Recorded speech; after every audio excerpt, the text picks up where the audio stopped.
वो देखो कितना सुंदर हिरण है। यह हिरण हाथ से नहीं निकलना चाहिए, जिसके भी हाथ से यह हिरण निकला ऐसे से लिया जाएगा। वो भी हिरण राजा के घोड़े के पास से निकल गया। राजा अपनी कमजोरी महसूस कर हिरण के पीछे दौड़ने लगा, मगर हिरण गायब हो गया। राजा परेशान हो गया। तभी राजा को बहुत प्यास लगने लगी।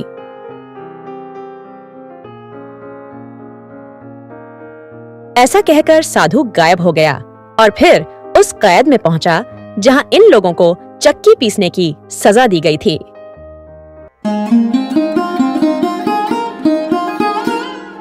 एक राज्य का राजा था जिसके पास अपार धन दौलत थी। वह बहुत घमंडी और अहंकारी था। राजा के पास लाखों घोड़े और एक बड़ी सेना थी। जब वह अपने घोड़े पर सवार होकर बाहर निकलता तो लोग उसे देखे बिना नहीं रह पाते। एक दिन एक संत ने अपनी जादुई ताकत से राजा को शर्मिंदा कर दिया।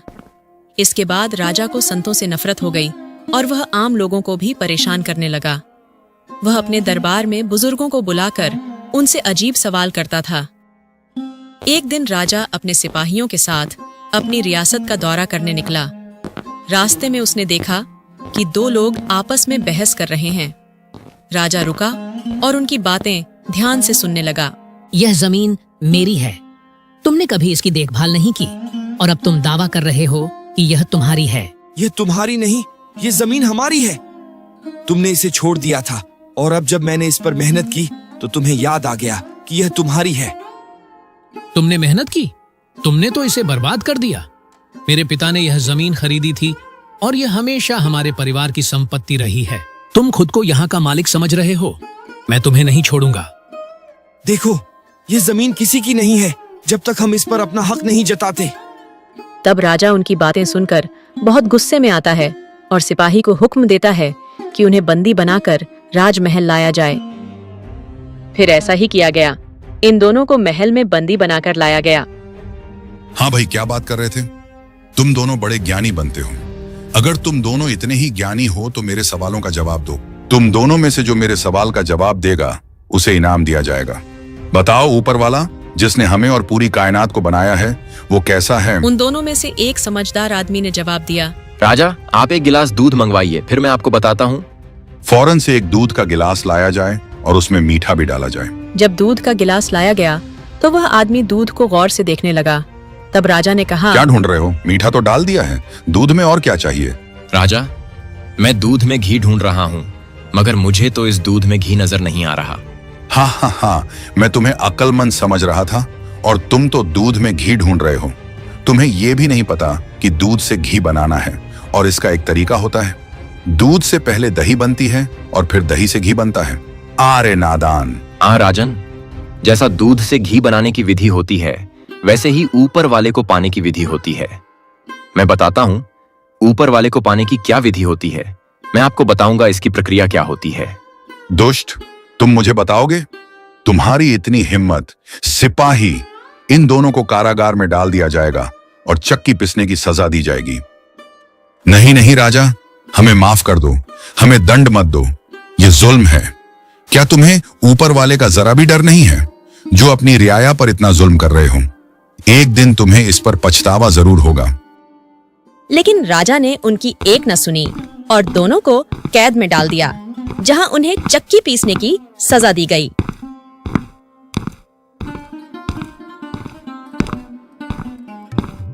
लूट गया, बर्बाद हो गया। अरे सुबह से चक्की पीस ला, सुबह से शाम हो गई। अरे ऊपर वाला रहम करो। फादर याज़ कानू, मैं तो अच्छा भला अपने खेतों में काम कर रहा था। इन दोनों आदमियों की पत्नियां एक साधु के पास अपनी फरियाद लेकर पहुंची। वहां पहुंचकर एक आदमी की पत्नी ने साधु को राजा के जुल्म की पूरी दास्तान सुना दी। साधु महाराज, कृपया हमारी मदद कीजिए। अनर्थ हो गया महाराज, हम तो लुट गए। क्या हुआ पुत्री? तुम किस विशेष चिंता में हो और क्या अनर्थ हो गया है? साधु, कृपया मदद करें। ये पापी राजा ने हमारे पतियों को कैद कर दिया है। इस संकीर्ण राजा ने हमारे पति से कुछ सवाल किए और सही उत्तर न मिलने पर उन्हें कैद कर दिया। साधु, अब आप ही कुछ कर सकते हैं। पुत्री, तुम दोनों अपना घर जाओ। शाम को तुम दोनों के पति आ जाएंगे और यह एक साधु का वचन है। इस पापी राजा को सबक मैं ही सिखाऊंगा। फिर साधु ने अपने मंत्र से राजा के महल की छत पर प्रवेश किया और जोर जोर से छत पर पैर मारने लगा, जिससे जोर जोर की आवाज आने लगी। अरे मंत्री, ये किस चीज की आवाज आ रही है? ऐसा लग रहा है जैसे महल टूटने लगा है। सिपाहियों, छत पर जाओ और देखो ये कौन है और किसकी आवाज आ रही है। सिपाही ऊपर गए और साधु को पकड़कर राजा के पास ले आए। राजा ने साधु से पूछा, अरे आप कौन हैं? वेश से तो एक साधु मालूम होते हैं, पर आप मेरे छत पर क्या कर रहे थे? और मेरे महल की छत पर ये कैसी आवाज थी? राजा, मेरा ऊंट गुम हो गया है। मैं उसे ढूंढ रहा था। सोचा कहीं यह तुम्हारी छत पर तो नहीं बैठा होगा। अरे मूर्ख, ऊंट कभी छत पर हो सकता है? वो तो जंगल में मिलेगा। जैसे ऊंट छत पर नहीं मिल सकता, वैसे ही ऊपर वाला आपकी इस तरह की कोशिशों से नहीं मिल सकता। ऐसा कहकर साधु गायब हो गया और फिर उस कैद में पहुंचा जहां इन लोगों को चक्की पीसने की सजा दी गई थी। जब साधु कैद में पहुंचा तो वहां वही दो आदमी चक्की पीस रहे थे। साधु उन्हें देखकर वहीं रुक गया और फिर वहां मौजूद एक सिपाही से कहा, अरे सिपाही, आपके राजा ने मुझे भी कैद की सजा दी है। बताओ, यहाँ कैद में मुझे क्या काम करना होगा? अच्छा, तो एक साधु भी कैद में पहुंच गया है। वाह वाह, क्या बात है। महाराज किसी को भी सजा देने से नहीं डरते। फिक्र क्यों करते हो आप साधु जी? काम यहाँ बहुत है, आपको यहाँ दिन रात चक्की पीसने पड़ेगी। हम एक काम करें, या तो चक्की चलाएंगे या तो चक्की में गेहूं डालेंगे, लेकिन दोनों काम हम नहीं करेंगे। वाह वाह, सुन रहे हैं सिपाही, ये दो काम नहीं कर सकता हूँ। ओ, तो ये अच्छा क्रांतिकारी आया है इस बार, इसको अभी ठीक करता हूँ। ठीक है साधु जी, आप चक्की पेसिए, हम इसमें गेहूं डालेंगे। तब साधु ने सिपाही से कहा, ठीक है, और फिर दूसरी तरफ मुड़कर इन दोनों आदमियों से कहा, अरे भाइयों, तुम दोनों खड़े हो। पता नहीं कब से चक्की पीस रहे हो तुम लोग। तुम दोनों बहुत थक गए होगे। आज से तुम दोनों की जगह मैं चक्की पीसूंगा। जब सब खड़े हो गए तो साधु ने एक मंत्र पढ़ा और अपनी चक्की के पास गया। फिर चक्की घूमने लगी। फिर सभी चक्कियों ने अपनी अपनी घूमना शुरू कर दिया। साधु ने सभी लोगों से आंखें बंद करने को कहा। जब सभी ने आंखें बंद कर दी तो वे सब वहीं से गायब हो गए। सिपाही यह देखकर हैरान रह गया। फिर साधु ने इन दोनों से आंखें खोलने को कहा। जब दोनों ने आंखें खोली तो वे सब कैद के बाहर थे। कैद खाली हो चुकी थी। तब साधु ने कहा, यहाँ से भाग जाओ इस नादान के राजा में, फिर कभी मत आना। अब तुम लोग आजाद हो और मैं खुद इस राजा को सबक सिखाऊंगा। तो सब वहां से भाग गए। साधु ने अपना मुंह ढक लिया और वहां से सीधा अपनी कुटिया की तरफ चल पड़ा और खुद से कहने लगा, और मैं खुद इस राजा को सबक सिखाऊंगा ताकि यह किसी बेगुनाह को कैद न करे और उसे अपनी हकीकत का पता चल सके कि वह हकीकत में क्या है। राजा तो इस दुनिया के लोगों के लिए है, ऊपर वाले के नजर में वह क्या है। दूसरी तरफ जब राजा को यह सब मालूम हुआ कि कैद से सभी लोग गायब हो गए हैं तो राजा बहुत मायूस हो गया। अरे मंत्री जी, ये सब कैसे हो गया? कैद से सब लोग कैसे भाग सकते हैं? आपको ये काम मैंने सौंपा था और आप ये काम भी ढंग से नहीं कर सके। राजा, मैं क्षमा चाहता हूँ। मैं बहुत कड़ी नजर रख रहा था, मगर सिपाहियों का कहना है कि एक साधु आया था जो उनसे कैदियों को अपने साथ ले गया है। क्या कैदी को अपने साथ ले गया है? आप होश में तो हैं मंत्री? सिपाही कहाँ था जब यह सब हुआ? क्या सिपाही सो रहा था? नहीं नहीं राजा, सिपाही भी वहीं मौजूद था। वह खुद हैरान है कि यह कैसे हो गया। राजा, मैं आपसे क्षमा चाहता हूँ, अब से कभी ऐसा नहीं होगा। इस तरह से जब 1 महीने का समय गुजर गया तो राजा सब कुछ भूल चुका था और अपनी रंगीनियों में खोया हुआ था। दिन रात अपनी प्रजा पर जुल्म करना अब उसके लिए कोई बड़ी बात ही नहीं थी।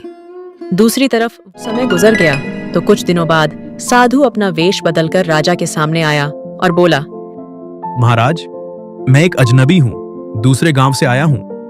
मुझे अपने सराय में आज रात के लिए एक कमरा दे दीजिए और किराया भी बता दीजिए। मैं आज यहीं रुकूंगा, मुझे कहीं और जगह नहीं मिल रही, इसलिए मैं दया के लिए आपके पास आया हूं। हा हा हा, नादान, तुम्हें यह सराय नजर आती है या राजमहल? आओ, किस गांव से आए हो? तुम जहां से भी हो, क्या तुम्हें कभी सराय और राजमहल में फर्क नहीं सिखाया गया? अच्छा, तो यह महल है, सराय नहीं? तो राजा, एक बात बताइए मुझे, इस महल में आपसे पहले कौन राजा था? अरे कैसा बेतुका सवाल है, मुझसे पहले मेरे पिता राजा थे। अच्छा, तो आपके पिता से पहले कौन राजा था? मेरे पिता से पहले मेरे दादाजी राजा थे। अच्छा, तो आपके दादाजी से पहले कौन राजा था? मेरे दादाजी से पहले मेरे परदादा राजा थे। अच्छा, तो ये सब कहाँ गया?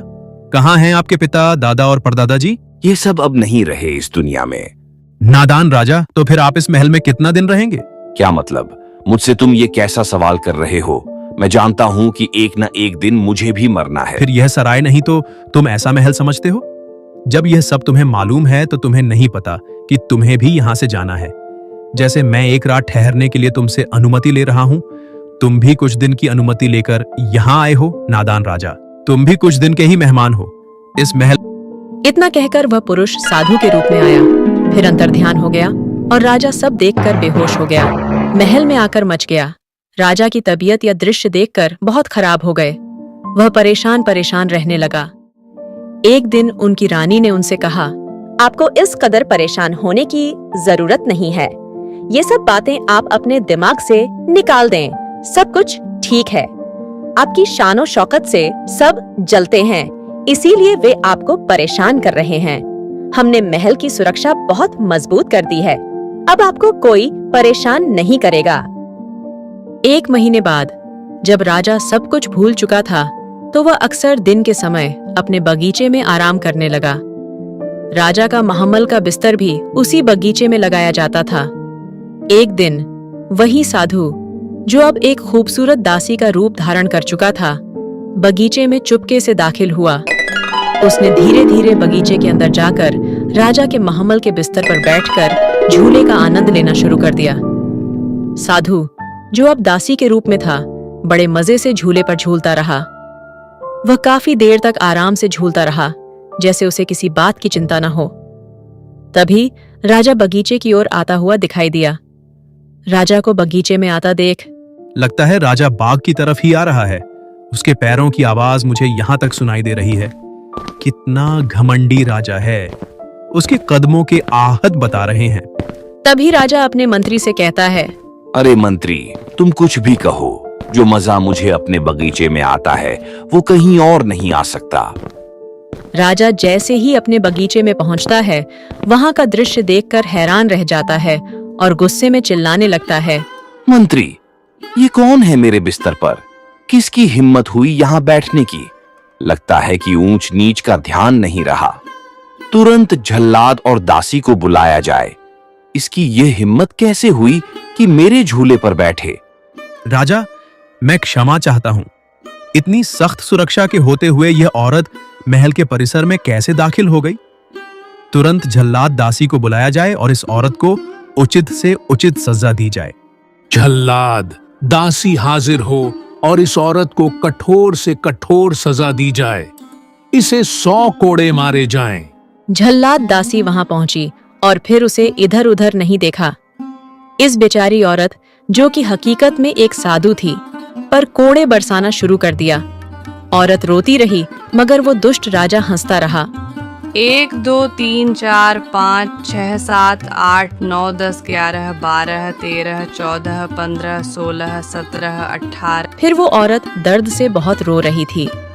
जब 100 कोड़े पूरे हुए तो वो औरत राजा के पास आई और जोर जोर से हंसने लगी। ये देखकर राजा को बहुत गुस्सा आ गया।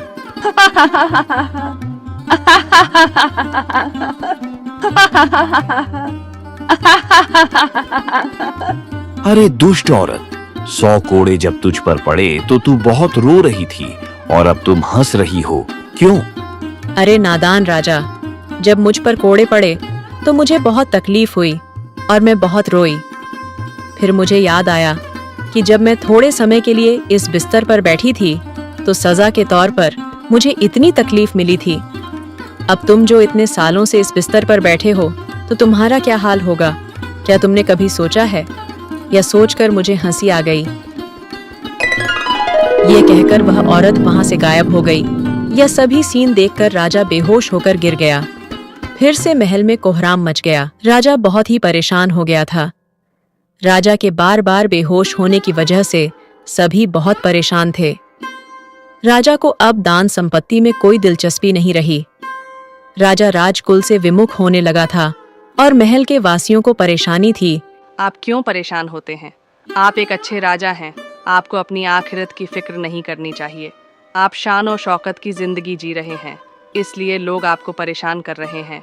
मगर राजा को अपना पता था कि वह कितना अच्छा राजा है, इसलिए राजा बहुत ही फिक्रमंद रहने लगा। मंत्री, आज मेरा दिल बहुत उदास है। मैं अकेला रहना चाहता हूँ। अब धन संपत्ति में कोई दिलचस्पी नहीं रही। मुझे राजकाज से विमुख होना है। यह क्या बात कर रहे हैं? आप तो बहुत बहादुर हैं, राजा। आप एक साधु से डरकर सब कुछ छोड़ना चाहते हैं? यह तो अच्छी बात नहीं है, राजा। अरे नहीं मंत्री, साधु से डरकर नहीं, अपने कर्मों से डर रहा हूं। क्या जो जुल्म मैं करता हूं उससे मैं एक अच्छा राजा कहलाऊंगा? क्या मुझे सजा नहीं मिलेगी? वह साधु सब बातें सच ही तो कहकर गया है। मंत्री, जैसे मेरे पूर्वज इस महल में हमेशा नहीं रहे, वैसे ही मैं भी यहां हमेशा नहीं रहूंगा। राजा के चेहरे पर परेशानी के असर साफ नजर आ रहे थे। वह अपने सिंहासन से उठा और अकेला ही अपने महल की छत की ओर चला गया। राजा छत पर बैठकर अलग अलग पक्षियों को देख रहा था कि अचानक एक बड़ा पक्षी आया और छोटे पक्षी को अपना शिकार बना लिया और साथ ले गया। ये सब देखकर राजा खुद ही बोला, आह राजा, अब अपनी आखिरत की चिंता कर, नहीं तो कल तुझे भी ऐसे ही ले जाया जाएगा जैसे यह बड़ा पक्षी इस छोटे पक्षी को ले गया। आह, यह जीवन क्या है? अभी यह छोटा पक्षी अपनी परिवार के साथ था और एक ही पल में सब समाप्त हो गया। कुछ रोज गुजर जाने के बाद जब राजा बहुत परेशान रहने लगा तो उसने अपने मंत्री से कहा, मंत्री जी, मेरा शिकार पर जाने का बहुत दिल है। मैं सोच रहा हूं आज शिकार पर चला जाऊं। मेरे दिल को अब कहीं भी सुकून नहीं मिल रहा है। मंत्री भी खाना पीना की सारी तैयारी करके सैनिकों के साथ जंगल में चला गया, मगर कोई भी शिकार नजर नहीं आया। अरे, पूरा जंगल घूम लिया है मगर कोई शिकार नजर नहीं आया। अब क्या, खाली हाथ ही लौटना पड़ेगा। तभी एक हिरण नजर आया। तब राजा ने कहा, वो देखो कितना सुंदर हिरण है। यह हिरण हाथ से नहीं निकलना चाहिए। जिसके भी हाथ से यह हिरण निकला ऐसे से लिया जाएगा। वो भी हिरण राजा के घोड़े के पास से निकल गया। राजा अपनी कमजोरी महसूस कर हिरण के पीछे दौड़ने लगा, मगर हिरण गायब हो गया। राजा परेशान हो गया। तभी राजा को बहुत प्यास लगने लगी। मुझे बहुत सख्त प्यास लग रही है। ऐसा लग रहा है कि अगर पानी नहीं मिला तो मर जाऊंगा। तभी सामने राजा देखता है कि सामने एक तालाब बना हुआ है। राजा तालाब के पास गया। तभी उसकी नजर एक साधु पर पड़ी जो खुद से बातें कर रहा था। तभी राजा अपने घोड़े से उतरता है और उस ओर की तरफ बढ़ता है। तभी साधु राजा को देखकर कहता है, तुम्हें पता है मैं किससे बात कर रहा हूं? यहां 3 कुत्ते हैं। यह साधारण कुत्ते नहीं हैं। यह किसी को डराने के लिए नहीं है। यह कुत्ता एक राज्य का राजा था जो अपनी प्रजा पर बहुत जुल्म करता था। यह उसका बेटा है और यह उसका पोता है। और यह रस्सी जो तुम देख रहे हो, इसका मतलब है कि अब मैं इसके पोते को बांधने जा रहा हूं, जो कि तुम हो। यह सुनकर राजा चौंक गया। तभी साधु ने एक आह भरी और अंतर्ध्यान हो गया। वह कुत्ते भी गायब हो गए। राजा बहुत परेशान हुआ और अपने कर्मों पर गहरा पछतावा किया। राजा महल लौट आया और अपनी राजगद्दी त्याग दी। उसने अपनी सारी संपत्ति गरीबों में बांट दी और खुद जंगल में एक झोपड़ी बनाकर रहने लगा। वहां वह अपने बुरे कर्मों का पश्चाताप करने लगा।